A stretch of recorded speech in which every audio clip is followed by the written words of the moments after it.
Hi everyone, my name is Sabita Singh and I work for an interactive agency called iStudio, and we've been working with a company called ALTANA Pharma since November 2005 on their employee podcasting program. So I guess in podcasting terms that's like a lifetime. So we've been really successful and had a great opportunity to really work with them for quite a while now. So I'm hoping that the presentation today and the case study that I'm going to present to you is going to really hopefully inspire and engage you and get you excited about maybe doing some podcasting in a corporate setting as well.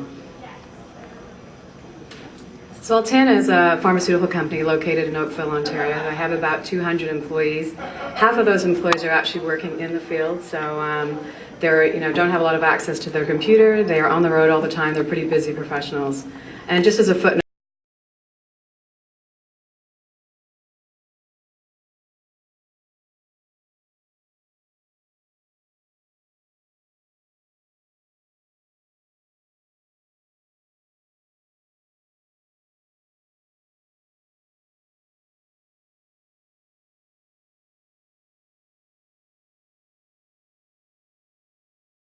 build the rapport with the staff to really connect with them. Unfortunately, I had an opportunity for face-to-face communication with them. So, a lot of times, he might have an opportunity at their annual sales meeting or at a regional meeting, but not on a regular basis.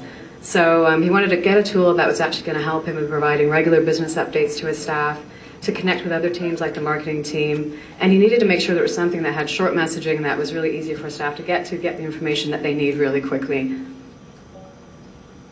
So the key audience up front was his sales team, and but also all employees as well. What ended up happening is when we introduced the first couple of podcasts, the second one that we introduced was an interview between Ron, the vice president of sales, and the president of the company, and we actually had that one go out and distribute it to all employees.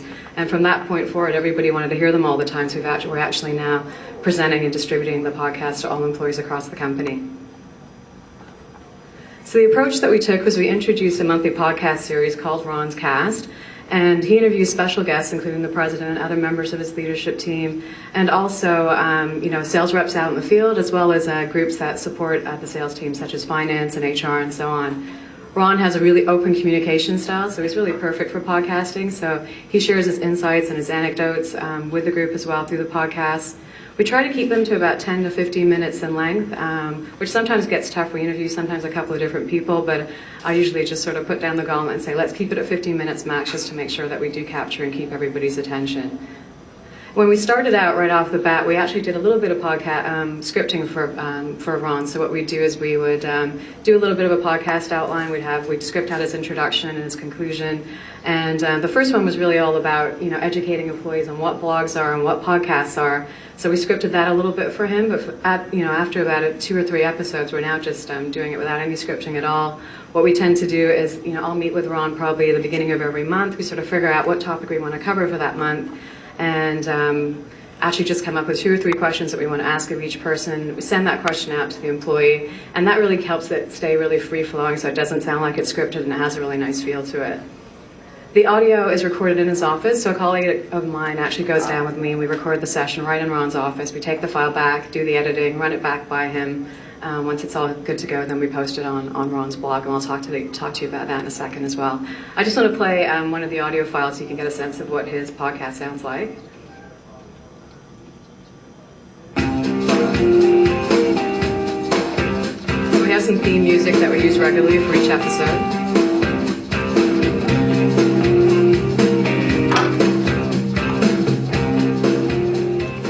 Hi everyone, it's Ron Clark.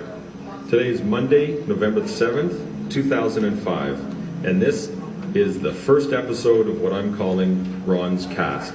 Thanks for joining me today.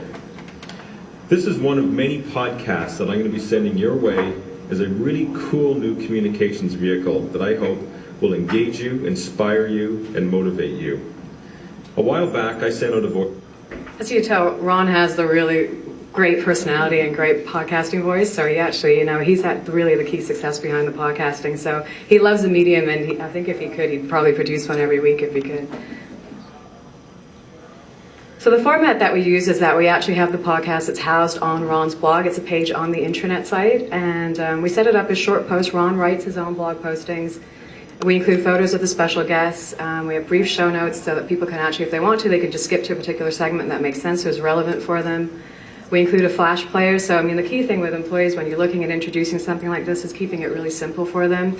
So we have the player right on the site that they can just play right from there. We tell them exactly how to save the file to the computer if they want to play it a little bit later. We have an archive of the blog postings and also of the podcast as well, similar to any other sort of external podcast. And the great thing, of course, is that the blog allows for comments, so we've actually got a lot of comments from employees on how much they're really enjoying the vehicle. The podcast is also is English only, where we can. Unfortunately, Ron is not bilingual, so he's taking French lessons right now. But he's not quite there yet in terms of doing a bilingual podcast. But where we can, we do actually introduce French employees, and we have a couple of French clips as well to give it a bit of a French feel. But the blog posting is put up in French and English for everybody. So the way we promote the podcast is that we do send out email reminders to all staff, and one of the great things since we've introduced the podcast is that the company loves them so much that last year they actually gave out iPods to all of the employees as a thank you for the launch of a new product. So now they're actually able to easily subscribe to the podcast through iTunes. It makes it all really seamless and convenient for them. And obviously word of mouth has really helped too. I think as employees hear it and really like it, they're talking to other employees and they're saying, have you heard this month's podcast by Ron? And that's getting the word out and really building traffic to the overall piece. So some of the results that we've had so far is that we've had great early adoption. So with the first episode, 76% of all sales staff tuned in. With the second one, 88% of the sales team tuned in. And as I mentioned, we're now introducing the podcast and sharing it with employees across the organization, and 80% of all staff now are tuning into the podcast on a regular basis. Through the blog, we've actually had a lot of different comments, and some of the feedback is, they're comparing it to things like email and voicemail and saying it has a lot more personality to it, it has a lot more emotion attached to it, and people are really liking it because it's innovative and it's user-friendly. And I think the key thing is they're saying that it is bringing Ron closer to the sales force, which was his original kind of ultimate goal. I can actually play you some of the audio clips. We actually went out to their national sales meeting last year and asked employees, firsthand what they thought of the podcast, and here's some of the comments that we got.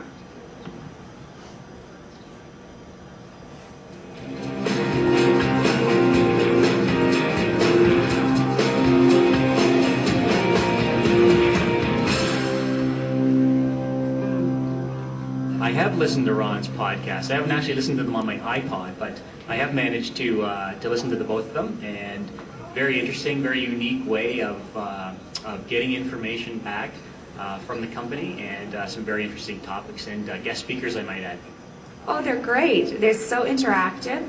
It's a really neat way to sort of get some new information as well as have an opportunity to learn about some of the people in the company we may not interact with on a day-to-day basis, as well as being cutting edge and kind of funky to boot. Yes, as a matter of fact, I have listened to Ron's podcast, in fact, one of the most recent ones, and it's very, very innovative, very fun, and light. And Ron gave a lot of good information about sort of the overview of the company, and Pat Forsyth also joined from marketing, and I think it's an informal way to reach the sales force, whether you're on the road or at home or whatever. And it's I think what's nice about it too is that Ron's very open to feedback, and there's a great feedback mechanism in there that he encourages people to talk about their thoughts about the podcast and so on. And I think it's beyond neat. It's now really, really helpful. I think that last comment is really telling. At first they're calling it funky and innovative and really cool, but it really has become a really important communications vehicle for people. And Ron's using it as a really key way to communicate out to the sales force on a monthly basis. So we get the sense that this podcast program is probably one of the first examples, or the first example of using podcasting for employee communications. And as a matter of fact, the story's been picked up and ALTANA's been profiled 3 times in the Globe and Mail. So you can just see some of the articles that were posted there. And with the Globe and Mail, I think they're really seeing podcasting as a new communications vehicle that's going to take off within the corporate communications environment. And seeing all of you in the room today and an event like this today, I think podcasting really is going to take storm and become used for a lot of different things. The podcasting program has also won a couple of communications boards. So it won an international IABC communications board in 2006, and it also won a CPRS national award. CPRS stands for the Canadian Public Relations Society. So with respect to you, whether you work for an organization or one of your clients is a corporate client, just some of the questions that you might want to ask yourself when you're thinking about podcasting with a company is, I'd say one of the first things you want to do is actually take a look at the communications plan or communication strategy and see where podcasting might fit in and support something that you're doing. So I think it's ideal for something like where a company is introducing a huge change communication program, or maybe they're introducing a new technology or a new knowledge management system. It can be a great way to sort of get people from that project team to maybe talk about what's happening, the change that's coming, and really get people engaged and motivated towards that change. And also for things like employee events, if you have a big employee meeting coming up, or potentially an external conference even, that you can actually maybe get speakers from the event to come out and do a couple of podcasts and just do a little bit of a teaser about some of the subjects that they're going to talk about, and potentially get people motivated and actually encourage them to actually participate in the event as well. So the other question I think you want to ask yourself is, when you decide to go down that route, is do you have enough content to produce a weekly, bi-weekly, or monthly podcast? And do you have the resources to do it? So for Ron, as I mentioned, he'd love to do something once a week, but he's on the road all the time himself, and his schedule's a little bit crazy. So we thought we could commit to a monthly one and sort of stick to that. So that's something I think you want to consider too. If you're going to do something weekly, just realize, while it is fairly easy to do, it does still take a little bit of time to pull together. And would your organization or the company that you're working with be open to developing a blog? Ideally, you want to have your podcast be housed on a blog so that there's archiving and so that there is that comments functionality. And some organizations are still a little bit wary about, introducing a blog because there is that open commenting. So, we'd recommend that if you're going to do it, that you do, and you put the two pieces together and make sure that it works that way. And is there someone who's going to be an ideal show host? We were lucky that we have someone like Ron who has that great, radio show voice and that radio show personality, and his personality really does shine through something like podcasting. So do you have someone like that within your organization that can do that? Or is there someone that you're going to have to hire to do that, to really bring the piece to life? And I think that's really a key question as well. I think that's one of the main reasons why the podcast has been so successful for Ron, is that it really does suit his personality specifically. So that's my questions of you. I'm just wondering if you guys have any questions of me as based on this particular case study. I guess one, is this secure in any way? Like, this isn't, I'm looking around the site right now. Yeah. So I'm not finding this. Exactly. What's the system you have in place, and what are the thinking behind? It is behind. It's housed on ALTANA's intranet site, so it's behind their firewalls. So a member of I'm not a techie, so I can't really give you that background. But a member of our technical team did have to do some exploring to figure out how to have the podcast link be available through iTunes, but still keep it secure. So if you want to find out how to do that, I can definitely look into that for you and give you some information, but I'm not sure of the ins and outs of that. But it is all very secure. So go ahead. It's part of your internal communication strategy, the podcast. How did it link into the other things, like were you doing a newsletter? Like, how does it combine into a greater picture? In Ron's group, because it really is just for the sales force, Ron, I think, primarily uses voicemail and email to communicate with his team. So the company does have, like the intranet side is probably one of their main ways that they communicate with employees. They have quarterly employee meetings as well. But for Ron, that specifically, his three vehicles are now his podcast program, email, and voicemail. Gary?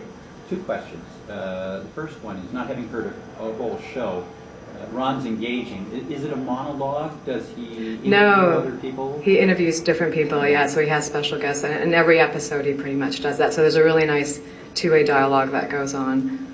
Second, Go. I was going to say, it's anybody at any level of the organization, and something that we haven't done yet that we're going to actually try doing next week is actually interview an employee from the field, one from Newfoundland and one from Quebec, and do that by phone because they're not located within the head office. Second question relates to the results, and you've shown us the results within ALTANA.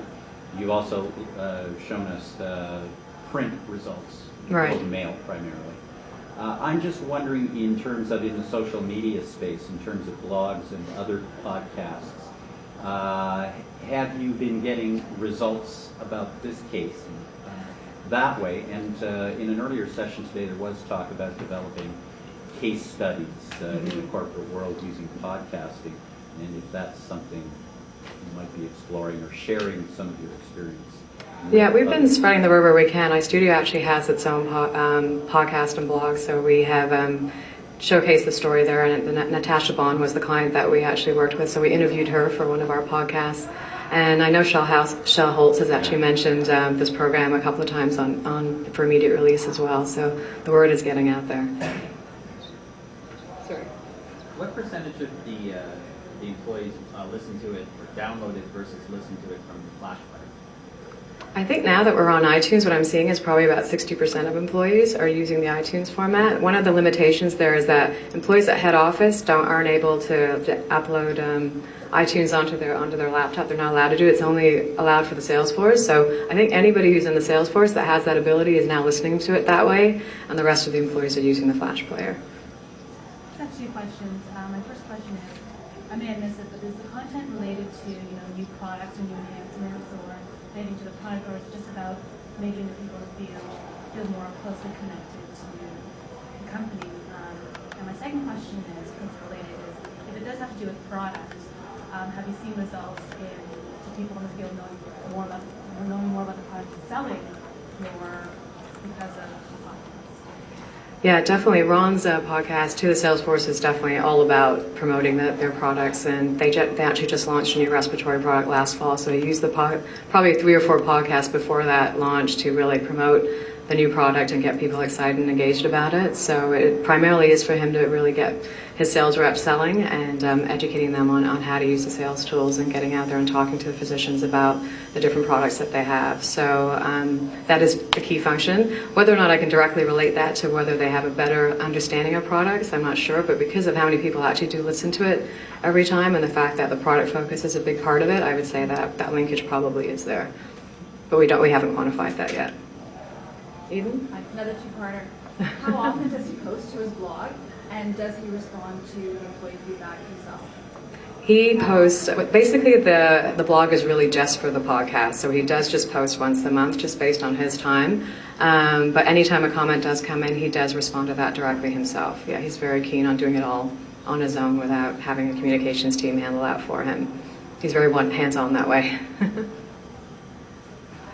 Just to continue the trend, I'm also going to ask 2 questions. That's quite the theme. Before I get into my 2 questions, so it doesn't have 3 questions, 1. Are you an employee at ALTANA? No, I'm with an interactive agency called iStudio, so they're a client of ours. Okay. Because basically, I was going to ask, you the ability to handle it. Is that something that you think, as podcasts become more popular, that companies will want to handle that internally? And the other question is, what about video? Would you ever consider suggesting that they incorporate video into it? Do you think that would add any value? So to answer your first question, I think it really depends on the organization and their resources. I know for ALTANA, they were not really set up with an IT team that has time to handle this to help them out, or even a corporate communications team. They pretty much have one person. So that's why I've run with this program for ALTANA, even taking the time off from the communications manager for having to do all of the legwork around it. So it's really Ron and I working hand on hand on each podcast that we produce. So I think it depends on the organization and what their structure is. With the way podcasts are and how simple they are to produce now, where we can, we encourage organizations to develop their own and produce them themselves. What we do help them with is potentially just figuring out the overall strategy and the plan and sort of what it's going to look like and how they're going to house it on their intranet site. So we'll help there. But if they want to take it from there and just sort of produce it themselves, that they can. But with ALTANA, they definitely have us sort of handle it from start to finish for them.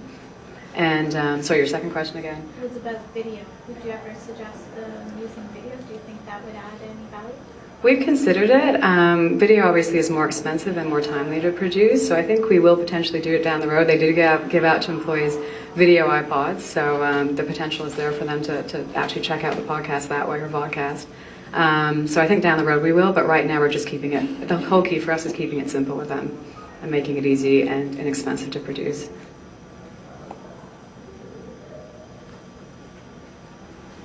So your internal client, I know that the podcast is for the VP of Sales.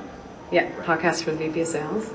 Your internal client, though, was somebody from marketing or sales or PR or corporate communications? It started with corporate communications. So we presented the idea to the corporate communications manager, and she was looking for a way to really meet Ron's needs in terms of connecting with the sales force, and we recommended this as a really great way for him to do that, and that's how it started.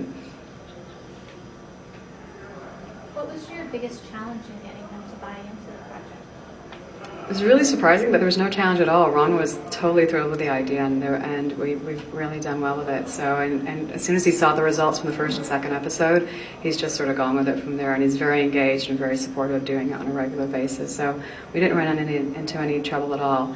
In terms of other clients that we've had, I mean, we share this case study with them, and they're taking a little bit longer, I'd say, to come on board with it. And hopefully, once they see a successful case study like this, they're going to do it more. So I find when we go out and present now, when we present podcasting, it is the one thing that people seem to take a keen interest in and want to learn more about. So I think this year is going to be a really good year for it to really take off with other clients from an internal perspective and even externally as well. How would you adapt this for a nonprofit agency? I think for nonprofit it might actually work. You know, if you do have conferences and events like that, I think it would be a great way to use it to communicate out to your membership base, or to actually promote an event that you're having, or a major charitable event that you're having. I think it'd be a great way to get people to participate. I was thinking that, but would it make much of a difference if you were a very small, budding nonprofit versus one that's well-known and established in the community? I don't think it makes a difference. I think it's just because it is so inexpensive and easy to do, I think it's a great way to set yourself apart maybe from other larger charities and look like you're innovative and leading the way, and stand out as a little bit different as well. Just a comment. My day job is a communications person. That's what I worked in the past, and those numbers are exorbitantly high for success rate. To get 76, 80%, 88% of personnel actually even just listening to the message those are incredible numbers. We send out emails and stuff like that, and messages and newsletter things to organizations. You can often get maybe into the 30% range. 20, usually low 20s is what you get. So those numbers, from a communications perspective, internal communications, they're off the radar. Yeah, we were blown away. We were really thrilled with how quickly people took to it, and the fact now that even though we started this off as just a sales team initiative, that that 80% of all employees across the organization are now tuning in. It's really, really cool to see. And I think what they really like is they like hearing, even though it's got a sales focus to it, they're actually hearing from their other colleagues and other employees in those interviews. So I think that's what they like to hear. And ALTANA is a very small company, so they have a real family feel about them. And I think that's why they like to tune as well, because they really do get to hear each other and hear each other's stories. But thank you. Eden. How long does it take you to produce each segment? Probably, like we go out there and we record it in probably just under an hour. Sometimes we'll even do 2 recordings in one just to create that efficiency. So we might do one for March and do one for April at the same time if we can get all the people together at the same time. But the actual recording itself, getting people in the room and just getting them comfortable with the equipment, we've had a lot of one-take wonders, so it happens really quickly. So the time that we spend in the office is probably an hour or under, and then it probably takes under an hour as well to just edit the segment and send it back to Ron for his approval. And what about the strategizing before you get into the actual production? Probably like 20 minutes, half an hour. Yeah, because he usually has a good sense of what he wants to cover the next month, so we just sort of think, brainstorm a couple of topics. He knows exactly who he wants to interview for the next time around. It's just the hardest thing, I think, is coordinating schedules sometimes with other people. Gary? So the company's been bought out, and so there's going to be some shift in culture. This hinges on Ron primarily. Do you sense any pressures or changes as a result of the rebranding? Not yet. Nycomed is a company that's international. Their head office is in Europe. So for the Canadian operation, it's actually a good case scenario. I think they're the only Nycomed company that's going to be in Canada. So I think they're pretty much for a while going to leave them to run as is. And, with it being, Ron's communications vehicle rather than the president's, I think it's going to stay sort of intact for quite a while. I think if it was the presidential one, then we probably might have to do some changes to it. But right now, I think it's going to work really well and really help people get on side and bought into that. That change is going to happen. Ron's interviewed the president a couple of times now, even before the merger happened, just to sort of let employees hear firsthand from the president as to kind of what he thinks is going on, because that's the question that was on everybody's mind in sort of the fall of last year. How's this going to impact me, and how's this going to impact my job? So he's able to speak really candidly about that. What type of equipment do you use for the recording? We use Pro Tools and GarageBand, and I actually wrote them down because I don't do it myself, but we do Did you design for the audio interface and also Audacity? So those are the pieces that we use. What type of microphones? Like, do you mic the individuals? Or We do mic the individuals. I don't have that. I actually have that with me. If you want to just come see me after, I can give you that information. Has there been any thought into extending, if you go to the trouble of producing this features and benefits for the particular salesman, why don't you repackage a little piece of that and then give that salesman the ability to put a URL to an audio file, like, here's the product, this is what I like about it, or this is why you should be interested. Now, I'm going to leave, but here's a card with a link to that, that same bit of information he got in audio format. Why not leave that for the consumer? You mean for the healthcare professional? Yeah, for the actual individual to go, okay, I'm going to think about this today, but I can't really think about it because I'm busy, I have this going on. But give them an opportunity to go back and listen to that produced piece. It's tough because it is written for the internal audience, so it's really VP to his team, so it doesn't really fit as well for that, but that's a great idea in terms of just taking and expanding something that's worked really well and maybe... If you're already doing all the research and lining everything all up, Mm-hmm. Yeah, I like that. That's a good idea. Well, thanks, everybody. And if you want to pop by after and see me and ask me any other questions, definitely do so. Enjoy the rest of the podcast.